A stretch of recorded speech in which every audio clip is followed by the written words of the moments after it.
Oh guys, morning nga pala. At eto, may nakuha na tayong booking, naka-priority.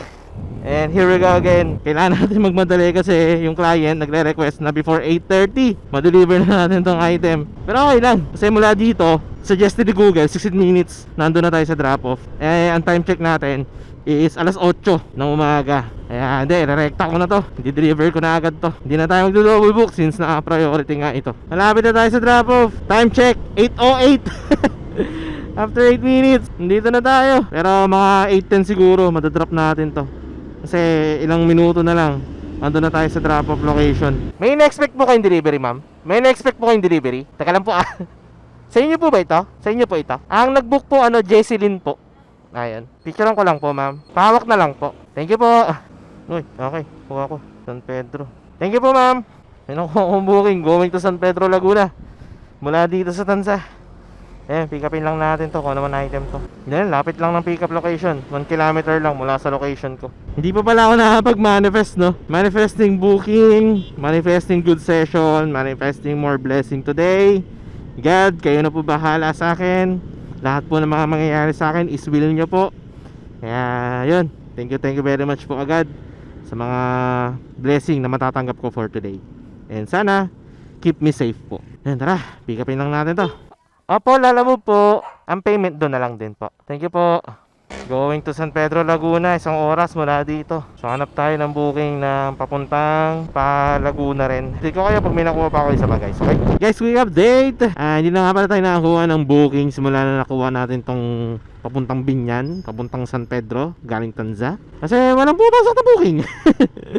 Walang pumapasok na booking na going to here, San Pedro or what, Laguna, ganyan. Kaya ako, sige, biyahin na natin. And naniniwala rin naman kasi ako. Naniniwala ako na may humps. Hindi. Pero pa, sorry.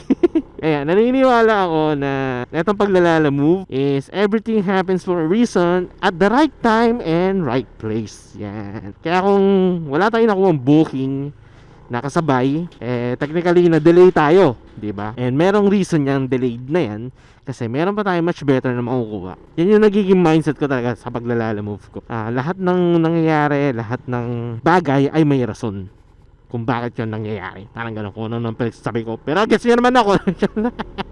If it's God's will, it will happen. After ko ma-deliver to, meron pa tayong makukuha ang iba pang bookings, no? Ayan, lapit na tayo. Speaking of, saan ba yung pinakabahay ng client? Ito ba? Alin dito? Wait lang, hanapin ko lang muna, no? 01 Marlica Street. Ito ba yun? Block 6 Block 17. Ito ba yun? Parang hindi yata ito. Villa Olympia. Oh, malayo pa. Dito pa sa ano? Malayo pa. Hindi man dito. Los Angeles Street, Villa Olympia Phase 1. Ito, Los Angeles. Dito tayo pupunta. Kakasabi ko lang, di ba? Everything happens for a reason, guys. Kasi yung pin location dito sa bahay na to, kasi hindi naman dyan. Ang susundin natin is yung nakanote na address na kung saan nasa Villa Olympia na subdivision with Los Angeles Street. Since yung pinuntahan natin hindi naman siya Los Angeles Street, Maharlika Street siya. Same time, hindi naman siya Villa Olympia na subdivision kasi dun lang nakapin. So ang susundan natin ang note mula dun sa drop-off location, 2 kilometers papunta dun sa pinaka drop-off location. Okay lang kahit nalugi tayo ng 10 piso kasi every 1 kilometer is 5 peso. Kesa mag-inarte pa tayo, deliver na lang natin and then hanap na lang tayo na iba pang booking. I'm sure may reason yung pag-delay natin, may much better pa tayo makukuha ang booking. Picturean ko lang po. Thank you po. Yeah, deliver na natin guys. So hanap na lang tayo na iba pang booking dito. And like I've said, may reason yan kung bakit tayo na-delay. Subscribe ko kayo kapag may nakuha ulit ako, okay? 346 minutes later. Yeah, may nakuha nga pala tayong booking. Actually, kanina pa ako nag-aantay. 30 minutes na rin ang nakakalipas ever since na Pagka-drop natin nung last drop natin. Ito ba yun? Black 5 lot 20. Morning po. Ay, ito pa, sorry. Ano po, no? Apo, Gentry po, no? Anong item po ito? Ang payment doon na lang din po. Salamat po. Thank you po. So, yan guys. Yun nga, like I've said, 30 minutes na ako naghihintay ng booking. Mula dun sa pagka-drop natin kanina. May nakuha na tayo pabalik na Gentry. Not sure kung double book natin ito kasi berries yung laman eh. So yun guys, may nakuha nga pala tayong booking dito sa Imus. Going to Gentry rin. Tapos pagkain ang atin na pick up. Magkano lang din ang delivery fee? Nasa ano lang 100 pesos lang. Pero hindi na rin masama. Kasi at least sa isang biyahe may kikita tayo ng 200 plus, di ba? Tapos magkalapit lang din yung drop off. Parehong Gentry lang din yung drop off, kaya hindi na rin tayo lalayo kumbaga. Ay, tanga, doon pala ako sa kabila. Deliver na natin tong mga to. After natin ma-deliver, kuha pa tayo ng mga bookings. Papansin ko lang din, parang hindi ganun kadami yung mga bookings na pumapasok ngayon. Kahit na malalayo, binabatuan ako eh. Kaya ako, bakit kaya? Hindi ko na lang kayo kapag na-drop ko na itong mga item na to, okay? So, yun, nandito na ako sa isa natin na pick up na galing Laguna, ay na-drop na natin. Ngayon, isa tayo nakuha. Tapos, yung pin location niya, ang layo sa pinaka-drop off location. Maricas Complex Phase 2. Itong pin location na to, dyan lang to eh. 3 kilometers. Tapos 90 pesos lang yung delivery fee. Ang layo. Logi tayo, 90 pesos lang. Hindi ko napansin. Yung pin kasi niya, dito lang. Sa bungad lang. Wala akong energy para ngayon. Makipag-argue, basta. I guess nyo naman kung anong point ko. Oh well, it is what it is, Vinci. Talaga ang buhay, Vinci. Pero, yun nga. Meron naman kapalit yan. Better pa tayong booking makukuha dyan. Ito na lang kayo guys. Kapag na-drop ko na to, tapos nakakuha pa tayo ng panibagong booking. Dito po ba ang phase 2 po? Black 13 po. Sa kabila po. 13. 1-3. Kabilang kanto lang po. Thank you po. Naghahanap tayo ng bahay na wala naman sa pin location. Sir, tanong lang po, Black 13 phase 2 po. Ayan po, okay. Thank you. Ma'am, dito po ba ang lot 31 po? Okay, thank you. Pagal, pumunta po na. Sige po. Salamat po. 1345 pababa daw kasi yung number eh. So, I guess dito nga yun. Let's see. Ma'am, sensya na po Ang layo po kasi ng pin location kaya hinanap ko pa. Opo, doon po kasi nakapin. Dito po yung pinaka-drop off. Kaya hinanap ko pa po. Kaya nga po hindi ko po alam. Opo.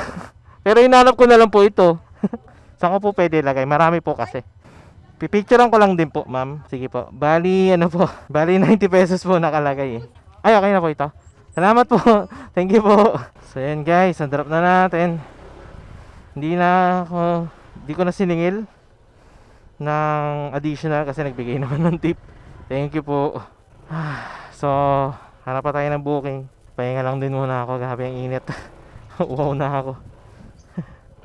So, update ko kaya pag may nakuha ulit ang booking, okay? 5 minutes later. May nakuha nga pala tayong booking dito sa Gentry going to Dasma and naka-priority. Nagkukunin nga rin sana ako na booking tapos priority rin. Priority siya tapos papuntang San Pedro ulit. Parang nagkaroon kasi ako ng experience sa San Pedro kanina. Konti lang yung booking na pumapasok. Tulad nga nasabi ko sa inyo kanina, 30 minutes ako naghintay ng booking no nasa may San Pedro ako bago ako makakuha ng booking pabalik dito sa Cavite. Etong nakuha natin na to, 10 minutes na ako nagpahinga at nakakuha na ako. As much as possible, dito muna ako sa Cavite yung papaikot-ikot para kahit papano malapit lang. At the same time, kung sakali man may isipan ko umuwi na kasi yun nga, may mga booking dito sa Cavite na para sa akin, mas okay. Taga dito lang din naman ako kung tutusin. But ito, naka-priority to. So, hindi na natin to i-double book. Kaya direkta na natin to hanggang sa drop-off location. So, yan. Update ko na kayo kapag na-drop na natin tong item na to. Okay? Tao po. Sweet collections po. Opo, ma'am. Bayad na po. Meron pa po, ma'am. Picturean ko lang po. Medyo mainit lang po, ma'am. Salamat po.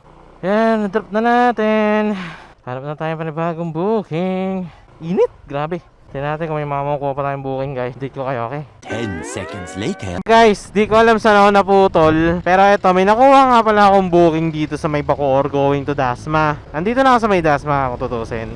And then, punta ko na rin yung drop-off location. Babalik ulit ako dito sa drop-off location kasi yung pin location kasi ng booking nasa may bungad lang ng gate. Tapos, yung mismong subdivision, napakalaki. Eh, nagbiblink yung gas tank ko kanina, yung fuel tank ko kanina. Para hindi ako matirikan sa loob ng subdivision, ang ginawa ko, lumabas muna ulit ako ng subdivision para magpagas. Di ko kasi akalain na di ko agad makikita yung exact location ng drop-off. Kasi yung pin location niya, nasa tapat lang ng gate. Wala dun sa loob ng subdivision mismo. Ngayon, paikot-ikot ako dun sa subdivision, di ko makita yung mismong drop-off. Hanggang sa etong si Abby, medyo naramdaman ko na naghihingalo na, naghihirapan na siyang umatak kasi nga wala nang gas, paubos na yung gas. Kaya akong ginawa ko, sabi ko, lalabas muna ako sa subdivision na to, papagas muna ako, and then saka ko ulit hahanapin drop-off location. May binigay naman na street, may binigay naman na block and lot number. Ang problema, hindi ko talaga makita. Parang hindi ko magets din tong subdivision na to eh. May phase 3, phase 6, phase 4, mga ganun. Hindi ko makita yung phase 3. Dito pa po sa dulo, Mulberry po. 3C po yan. Saan po ang daan nito? Dito po. Pwede rin dito sa Dito, okay. Pwede din sa kabila. Kasi kagalit na ano sa pinakadulo. Phase ano po yan, phase 3C po. Opo. Ayan. Phase 3C. Nasa dulo pa pala. Sige po, sige po. Thank you po. Dami rin nalilito dito sa subdivision na to eh. Nag-Google Map na natin. Na-plot na natin sa Google Map. Pero at least ito, alam na natin kung saan. Ngayon, nakalagay phase 6. So ako naman, tataka ako. Tama pa ba itong binubuntahan ko? And then ayan, tingnan nyo, may nakalagay pa. Park View. So, ibang subdivision na yata yan. Samantala nakalagay sa note, Greenwoods. Nagtataka ako bakit ganun. Anyway, at least ito, na-plot na natin siya sa Google Maps. Kaya sana makikita na natin agad. O di ba, kung wala akong gas, ano na mangyayari sa atin? Dito ako magtutulak. Sorry po. Ang pin location po kasi, opo, nagtanong na lang din po sa guard. Tapos galing na po kasi ako doon sa kabila. Sa may gate 1 po ako pumasok eh. Pero hindi po ako pinagpasok doon. Opo, hindi, yung pin po kasi sa may gate 1. Pasensya na po ma'am, salamat po. Salamat po. Kanya-kanya na lang po. Sige pa, salamat po. So, yun guys, na-drop din natin. Thank you na rin kasi nagbigay siya ng tip. Thank you po ma'am, pasensya na po talaga. Nalit-ulit po ako. Makakalabas na rin tayo dito. Tapos kuha tayo ng booking na pauwi na. Hanap tayong booking pauwi. Para kahit pa paano makapagpahinga na tayo. 80,000 impressions later. Would you please stop imitating me? It is starting to get very annoying. Ayan guys, may nakuha tayong booking pabalik ng Gentry. And then sana pag na-drop natin to from Gentry, may makuha tayong pabalik naman ng Kawit. Kasi sa totoo lang, napapagod na ako. Papagod ako hindi dahil sa mga paglalalamove ko or what. Papagod ako dahil sa sobrang init. Grabe, ibang klase yung init ngayon. Sobrang ibang klase yung init ngayon. Kung may makuha tayong booking papuntang Kawit, mas better mula dito sa Carmona or GMA. Paldo na rin naman kumita na rin naman na tayo wala talagang makuha ang booking na pauwi. Uwi na ako kahit walang booking. Kahit zero, kumbaga. Pero sana meron meron tayong makuha. Anyway guys, since malayo-layo pa to, update ko na lang kayo, okay? Dito ba? Sure? Wala namang bahay dito.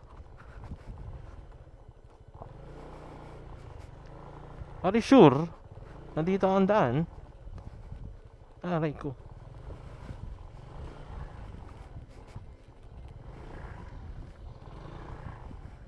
Ito ba yun?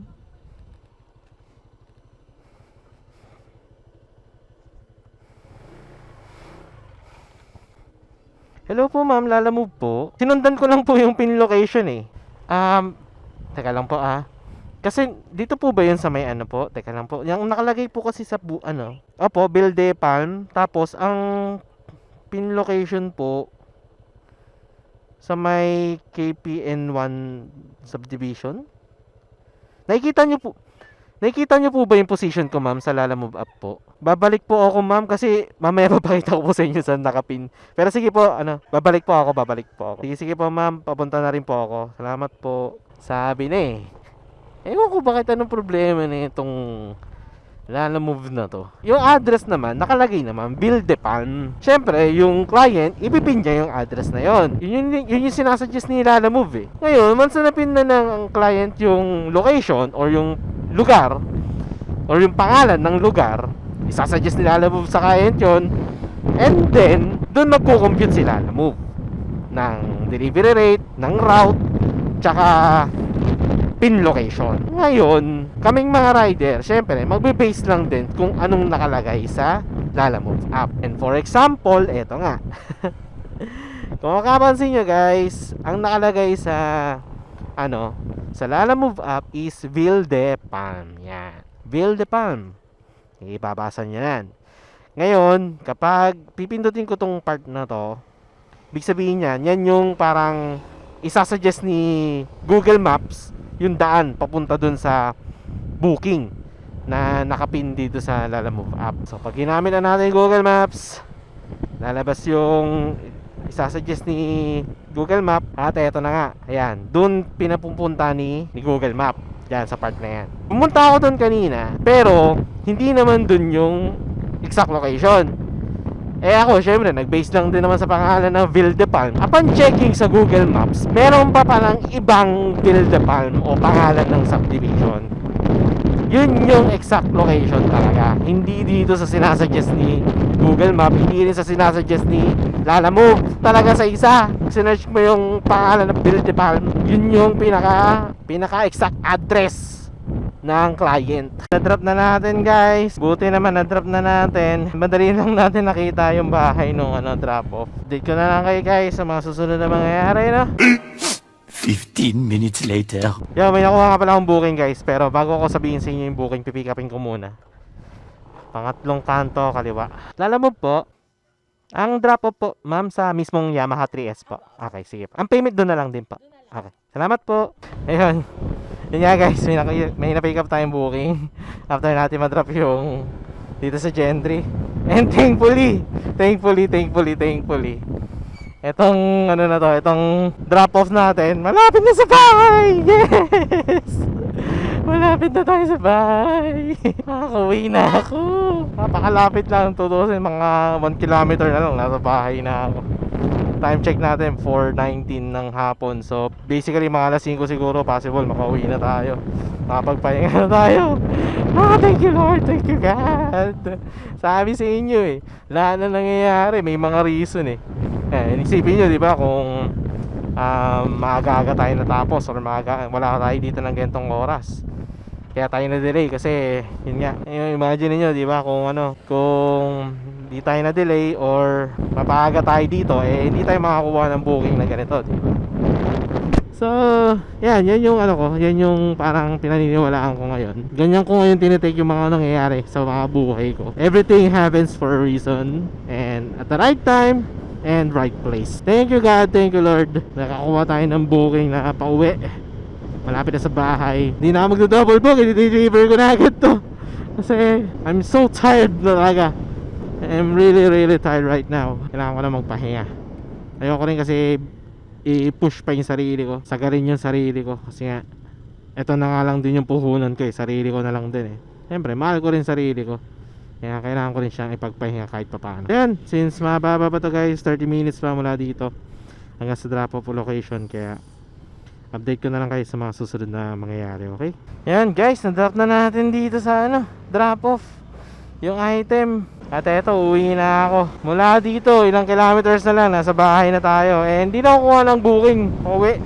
Kasi baka mapalayo pa tayo Thank you God, thank you God. Alam ko yung mga nangyari sa akin kanina is will mo yun, para eto nga, magtuloy-tuloy yung mga magagandang bookings na nakuha natin. Recap lang sa mga nangyari. Start tayo ng alas 8. At eto, pauwi na tayo ng 444. Angel number pa, manifest pa tayo. Magmamanifest pa tayo ng mga pangarap natin na sana matupad. Yun nga, alas 8 tayo nag-start, and then alas 4 ng 4:44 tayo natapos. Bago ko tapusin ang vlog na to guys, syempre gusto ko muna magpasalamat kay God. Yan, unang-una, salamat kay God kasi di tayo pinabayaan sa biyahe na to. Binigyan tayo ng magagandang booking. Kahit na may mga na-encounter tayo na hassle, mga ganyan, I know it's God's will kaya nangyayari yun, kasi ginaguide niya ako to the right path. Yan. Kaya thank you very much God for these bookings, blessings, keeping me safe. Yan, maraming salamat po. Tapos sa mga naging client natin today, thank you very much po. Sa mga nagbibigay ng tips, maraming salamat po sa inyo. Sa pag-intindi po ng ginagawa namin, thank you very much. Syempre sa mga walang sawang sumusuporta, mga tunay na sumusuporta sa ginagawa kong to, pagko-content, ganyan. Di man ganun kataas yung views na mga nakukuha, pero sobrang laking tulong pa rin ng mga binibigay yung suporta sa akin, guys. Malaking tulong pa rin sa akin yan. Tulad nga na sinabi ni Kong TV, hanggat may nanonood sa'yo, huwag kang titigil. Magpahinga ka lang, parang ganun. Hanggat may naniniwala sa'yo, hanggat may nanonood sa'yo, huwag kang tumigil. Yan. Maaga tayo nakauwi. At ako'y magpapahinga na. Ang sakit na ng katawan ko, sa totoo lang. Bukas, biyahe ulit tayo, kaya kailangan ko pa rin makapagpahinga. So, yun. Dito ka na tatapusin ang vlog na to. Maraming salamat sa pag-nood, sa pag-like, sa pag-share, maraming salamat sa pag-comment. Y'all all real. Ride safe. Peace out. Sound trip muna tayo.